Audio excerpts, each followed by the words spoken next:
Simpo TV kembali hadir bersama saya Jihan Nabila dalam berita parlemen selama sepekan. Badan Legislatif DPR RI rapat bahas RUU DKI. Pemerintah ingin Jakarta seperti New York, Amerika Serikat. Habibur Rahman ungkap visi besar Prabowo dan Jokowi untuk kemajuan NKRI. Demokrat pastikan kemenangan Prabowo Gibran adalah hasil murni.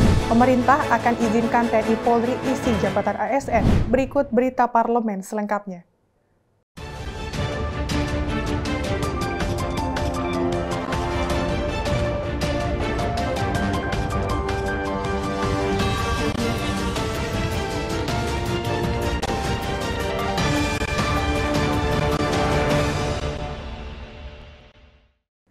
Pemerintah mendorong agar Jakarta dapat menjadi salah satu kota besar di dunia seperti New York, Amerika Serikat.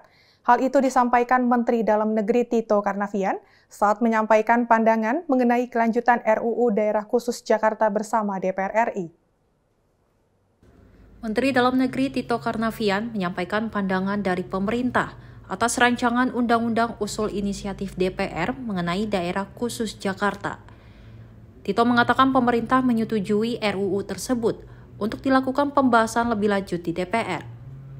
Tito menekankan pemerintah menyetujui dilakukan pembahasan lebih lanjut secara bersama-sama atas usulan atau inisiatif RUU tentang DKJ dengan tetap memperhatikan keselarasan keseluruhan dengan peraturan perundang-undangan terkait. Pemerintah juga mendorong terwujudnya Jakarta sebagai kota kelas internasional yang memiliki daya saing serta mendukung Jakarta menjadi kota pusat perekonomian. Dalam kesempatan itu, Tito menginginkan Jakarta menjadi salah satu kota besar di dunia, seperti kota New York di Amerika Serikat dan Melbourne di Australia. Komitmen bersama antara DPR RI, DPD RI, dan pemerintah guna mewujudkan visi bersama untuk membangun Jakarta menjadi kota kelas dunia, kota global, yang tidak hanya bersaing atau memiliki daya saing pada tingkat kawasan regional Asia Tenggara, tapi juga setara dengan kota-kota maju lainnya di dunia. Dan kita ingin juga agar kota Jakarta menjadi salah satu pusat utama di bidang perekonomian, jasa, perbankan, dan lain-lain. Dari Jakarta, tim Simpo TV melaporkan.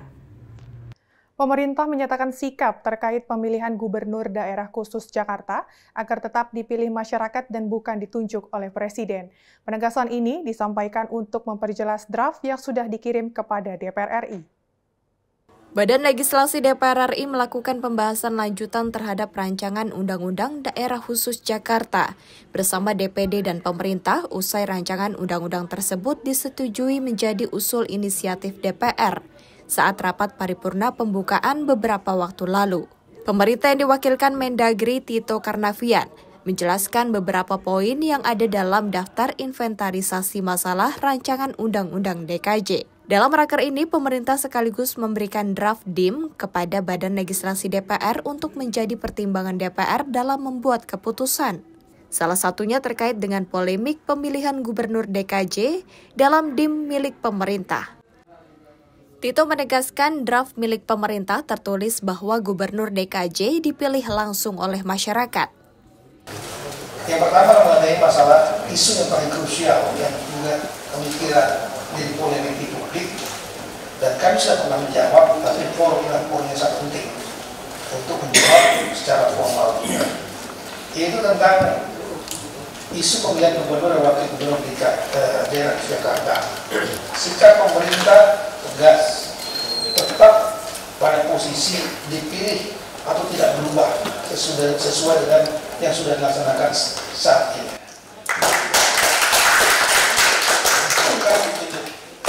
Sekali lagi, karena dari awal draft kami, draft pemerintah, sikapnya dan draft juga isinya sama, dipilih, bukan ditunjuk. Dari Jakarta, Andi Rezaldi, Dava Rizkiano, Simpo TV melaporkan.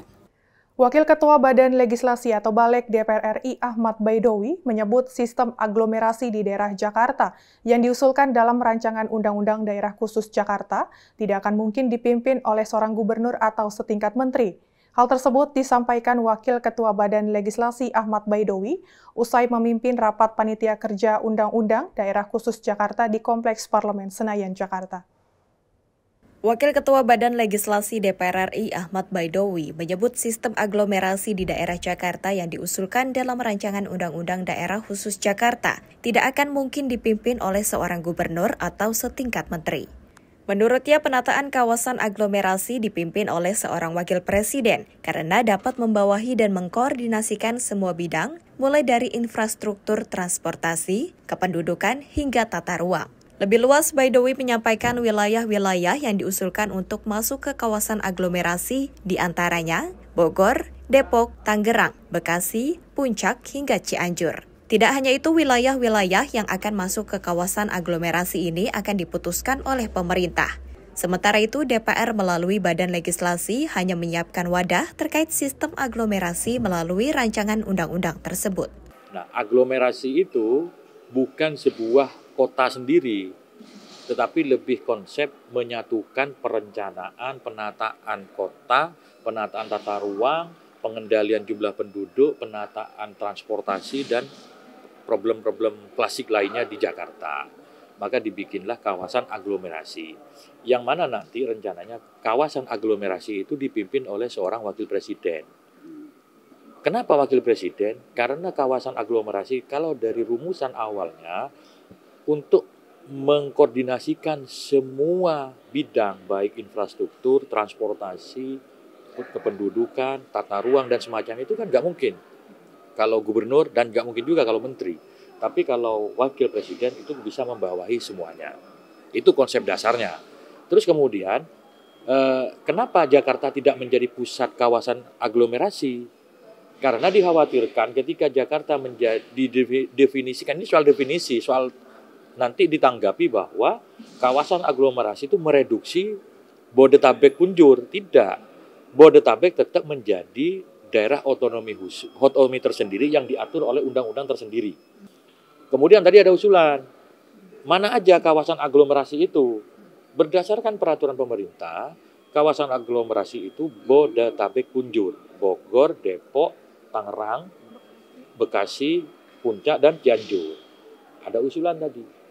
Sukabumi itu dimasukkan juga karena menjadi satu kesatuan, karena mengantisipasi perkembangan kota ke depan.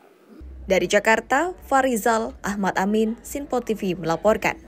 Wakil Ketua Umum Partai Gerindra Habibur Rahman mengungkapkan bahwa Ketua Umum Partai Gerindra Prabowo Subianto dan juga Presiden Joko Widodo memiliki visi besar yang sama sejak lama. Wakil Ketua Umum Partai Gerindra Habibur Rahman menyinggung hubungan panas para pendukung Prabowo Subianto dan Presiden Jokowi pada Pilpres 2019 silam. Habib mengatakan saat itu situasi politik sedang memanas. Namun dengan kebesaran hati Prabowo Subianto, akhirnya ia pun memilih bergabung ke pemerintahan Jokowi. Oleh karena itu, dirinya pun menilai terdapat kesamaan visi misi besar antara Prabowo dan Jokowi terhadap kemajuan bangsa. Hubungan keakraban keduanya juga tak hanya sekedar kerabat biasa, melainkan adanya kesamaan visi besar. Sementara itu, visi besar yang dimaksud Habibur Rahman ialah menjaga persatuan lewat rekonsiliasi yang dilakukan antara Prabowo dan Jokowi pasca Pilpres 2019. Dari Jakarta, tim Sinpo TV melaporkan. Ketua DPP Partai Demokrat Herman Hairon menepis segala suara sumbang yang menyebut kemenangan Capres Prabowo Subianto adalah hasil dari kecurangan. Ketua DPP Partai Demokrat Herman Hairon memastikan bahwa kemenangan paslon nomor urut 2, Prabowo Subianto dan Gibran Rakabuming-Raka di Pilpres 2024 diraih secara murni tanpa kecurangan. Hal itu disampaikan Hairon saat mengisi acara diskusi bertajuk Merajut Kembali Kebersamaan Membangun Negeri Usai Pemilu 2024 di Kompleks Parlemen Senayan, Jakarta pada Kamis 14 Maret 2024. Hairon mengatakan keyakinan itu ada karena dirinya sudah membuktikan langsung kepada masyarakat di lapangan. Ia menyebut banyak masyarakat yang merasa simpati dan memilih Prabowo Gibran. Menurutnya banyaknya alasan masyarakat tersebut juga menjadi bukti bahwa kemenangan Prabowo Gibran diraih secara murni tanpa kecurangan. Pak Prabowo berapa kali kalah, tapi sekarang menjadi presiden, terpilih dengan mayoritas dalam satu putaran luar biasa. Dan apakah kemenangan itu murni? Dalam catatan saya murni. Karena apa? Saya di lapangan setiap hari. Saya bertemu dengan masyarakat setiap hari. bertanya kepada masyarakat, Bapak Ibu akan pilih siapa? Pilih Pak Prabowo. Jelas. Karena apa? Ada banyak reasoning. Karena kepemimpinan. Beliau bisa memimpin Indonesia ke depan lebih baik. Ada yang mengatakan terkait dengan ketegasan. Beliau bisa lebih tegas. Ada yang mengatakan beliau sudah cukup dengan kemampuan finansialnya sehingga akan mengurus negara dengan baik.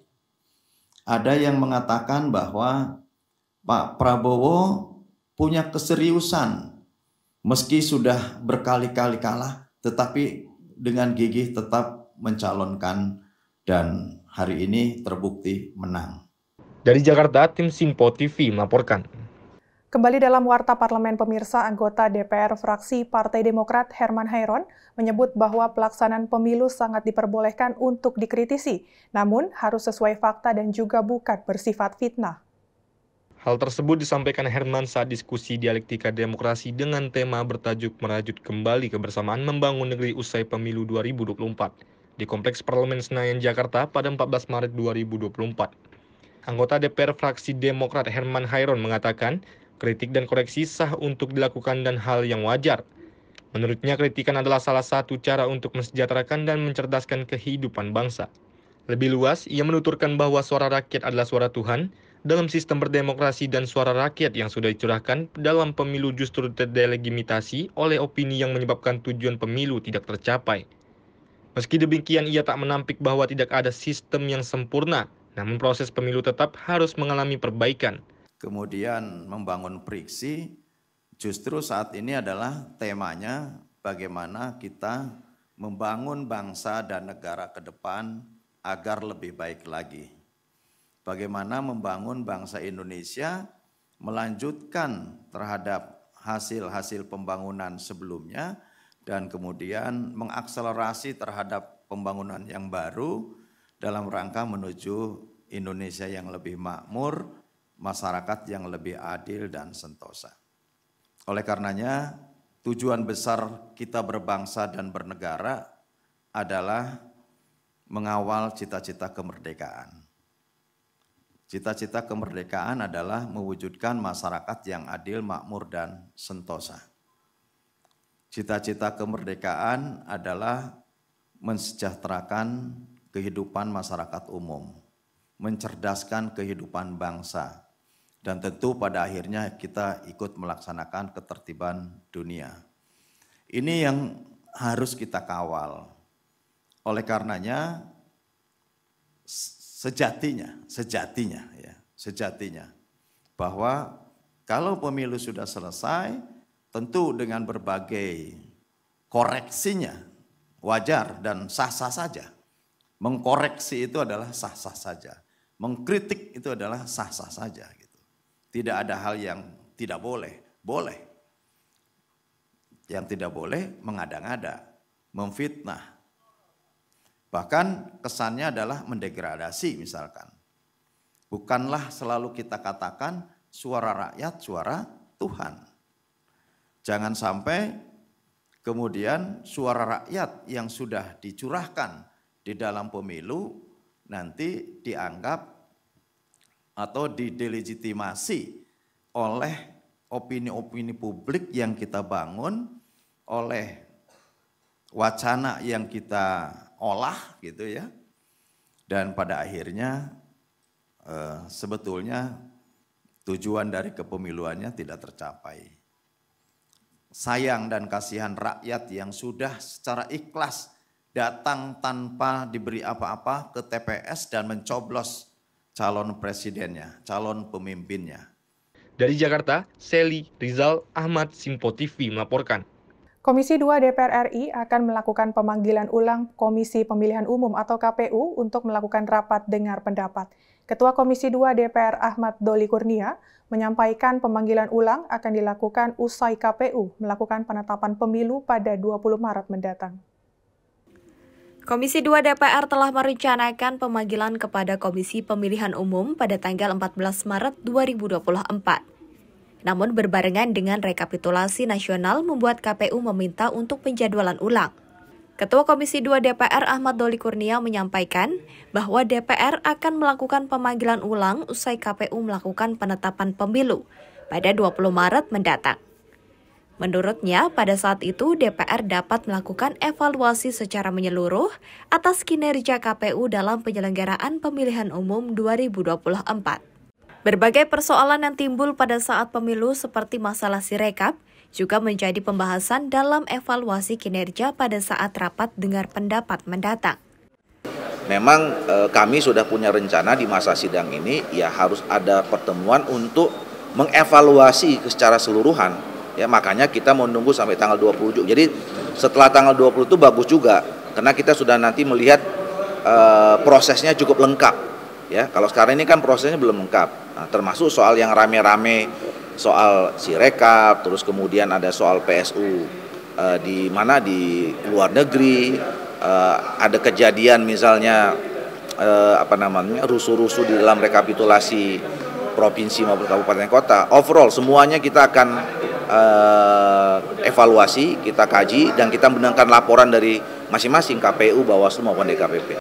Sebelumnya, Komisi Pemilihan Umum mengajukan penjadwalan ulang atas surat panggilan DPR guna melakukan rapat dengar pendapat bersama KPU. Berbarengan waktu saat melakukan rekapitulasi nasional menjadi alasan KPU meminta penjadwalan ulang untuk rapat bersama DPR. Dari Jakarta, Andi Rezaldi, Dava Rizkiano, Sinpo TV melaporkan. Pemerintah berencana akan mengizinkan anggota TNI dan Polri untuk mengisi jabatan aparatur sipil negara. Izin tersebut akan diatur dalam peraturan pemerintah tentang manajemen ASN. Komisi 2 DPR bersama Kemenpan RB melakukan rapat kerja pada Rabu siang. Salah satu agenda yang dibahas yakni terkait rencana RPP terkait anggota TNI dan Polri mengisi jabatan aparatur sipil negara. Dijelaskan pengisian jabatan ASN dari unsur TNI Polri nantinya hanya dapat dilakukan terhadap jabatan tertentu. Selain itu, dalam pembahasan lebih lanjut yang nantinya bersama Panglima TNI dan Kapolri, para ASN dapat mengisi jabatan tertentu dalam instansi tersebut. Ya, ini kan sebenarnya PP 11 2017 sudah ada. Nanti kita akan rinci terkait dengan posisi-posisi mana yang bisa, mana yang tidak bisa. Karena juga terkait dengan Undang-Undang TNI. Undang-Undang TNI kan sudah mengamanatkan untuk jabatan tertentu dan di instansi tertentu. Jadi tidak bisa di seluruh instansi. Jadi untuk TNI itu hanya boleh di 10 instansi tertentu dan untuk jenis jabatan tertentu. Jadi tidak boleh semua jenis jabatan. Kira-kira. Dari Jakarta, Andi Rezaldi, Dava Rizkiano, Sinpo TV melaporkan. Ketua Komisi 2 DPR RI Ahmad Doli Kurnia menyampaikan bahwa dalam pengisian jabatan aparatur sipil negara atau ASN, TNI Polri terdapat batasan-batasan tertentu. Ahmad Doli pun memastikan perubahan Undang-Undang Nomor 5 Tahun 2023 tidak jauh berbeda dengan Undang-Undang Nomor 5 Tahun 2014. Ketua Komisi 2 DPR RI Ahmad Doli Kurnia menyebut perubahan Undang-Undang Nomor 20 Tahun 2023 tentang aparatur sipil negara tidak jauh berbeda dengan Undang-Undang Nomor 5 Tahun 2014. Sehingga menurutnya TNI Polri bisa masuk ke lingkungan ASN dengan batasan-batasan tertentu. Doli menjelaskan batasan tersebut berkaitan dengan tugas fungsi pokok di lembaga masing-masing dan pada level tertentu, seperti di eselon 1 kementerian dan pemerintah pusat, terkecuali pemerintah daerah. Sebenarnya kalau dalam perubahan undang-undang yang baru ini, ya, Undang-Undang Nomor 20 Tahun 2023 ini, di soal terkait masalah peran TNI dan Polri itu tidak ada bedanya dengan Undang-Undang Nomor 5 Tahun 2014 itu. Jadi sebenarnya tidak ada yang berubah. Jadi boleh TNI atau Polri itu bisa masuk ke lingkungan ASN, ya, dengan batas-batas tertentu. Jadi yang berkaitan dengan tugas fungsi pokoknya di lembaganya masing-masing dan kemudian pada level tertentu. Jadi nggak semua. Jadi cuma hanya eselon 1 dan di pemerintah pusat. Jadi nggak boleh di semua lingkungan, apalagi di pemerintah daerah gitu. Jadi memang ada batas-batas tertentu. Karena apa? Karena memang ada di posisi-posisi di ASN itu yang memang memerlukan posisi bapak-bapak dan ibu-ibu dari TNI dan Polri, misalnya di lingkungan Kementerian Hukum dan HAM misalnya ya, kemudian di Kementerian Pertahanan dan Keamanan gitu. Jadi memang ada institusi-institusi atau kementerian-kementerian yang memang bisa membutuhkan fungsi mereka gitu. Dari Jakarta, tim Sinpo TV melaporkan. Menteri Perdagangan Zulkifli Hasan buka suara terkait terus melonjaknya harga bahan pangan belakangan ini. Zulhas menyebut telah mengatasi dengan mengimpor beras SPHP. Selain itu, Zulhas juga mengklaim bahwa bahan pangan lainnya seperti telur dan jagung sudah mulai mengalami penurunan.